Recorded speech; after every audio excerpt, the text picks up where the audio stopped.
December রোজ মঙ্গলবার বিকালে দুপচাঁচিয়ায় বাংলাদেশের উপদূতাবাসে ভারতীয় উগ্র হিন্দুত্ববাদী শক্তির ন্যাক্কারজনক হামলা, বাংলাদেশের জাতীয় পতাকা অবমাননা ও মমতা ব্যানার্জির বিরূপ মন্তব্যের প্রতিবাদে দেশপ্রেমিক দুপচাঁচিয়াবাসীর আয়োজনে প্রতিবাদ মিছিল সমাবেশ অনুষ্ঠিত হয়েছে।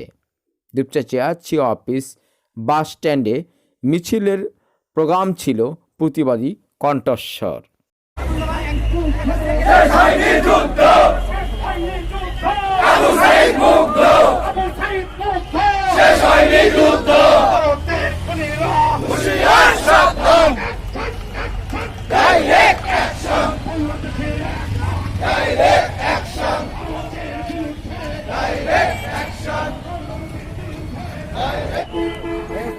বিক্ষোভ মিছিল শেষে প্রতিবাদ সমাবেশে বক্তব্য রাখেন দুপচাঁচিয়া উপজেলা জামাতের সাবেক কর্মপরিষদ সদস্য গুনহার ইউনিয়নের চেয়ারম্যান নূর মোহাম্মদ আবু তাহের, দুপচাঁচিয়া ইসলামী আন্দোলন শাখার সভাপতি শাহজাহান তালুকদার, সহকারী অধ্যাপক খলিলুর রহমান, হাফেজ আবু রায়হান, হাফেজ সাইফুল ইসলাম ও বৈষম্য বিরোধী ছাত্র আন্দোলনের ছাত্রনেতা রিয়াজউদ্দিন প্রমুখ।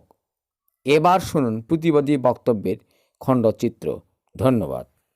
দেশের উপরে এইভাবে আঙ্গুল সবসময় তারা নাড়বে, এটা হতে পারে না। বলতে চাই, ডাক্তারদের জনসংখ্যা আছে, অস্ত্র গোলাবারু থাকতে পারে, আমাদের ইমানি শক্তির কাছে, আমাদের বাসার লাঠির কাছে আপনাদের এই শক্তি, এই জনবল কিছুই নয়। বিদেশে আমরা বন্ধু মনে করি, কিন্তু এরকম বন্ধু আমরা চাই না যারা আমাদের বন্ধুদের আশ্রয় দেয়, যারা আমাদের পদে পদে বিপদে ভাবনার চেষ্টা করে। আজকে এই স্কুলের যে দৃষ্টতা, যে দাম্ভিকতা, এরও ব্যবহার ভেঙে দেওয়া উচিত। গোটা পৃথিবীতে অনেক দেশে, বেশিরভাগ দেশে এই স্কুল নিষিদ্ধ করা আছে। সেই চিন্তা আমাদের দেশেও এই সংগঠনকে নিষিদ্ধ করতে হবে। আমরা যাদের মন্দির পূজা পাহারা দেই, তারা আমাদের মসজিদ ভাঙ্গে, আমাদের ইমানদার ভাইদের উপর আঘাত করে, এটা আমরা মেনে দেবো না। আজকে আপনারা ক্ষুদ্র পরিসরে অঙ্কটাকে যেভাবে দেশের উপরে এইভাবে আঙ্গুল সবসময় তারা নাড়বে, এটা হতে পারে না।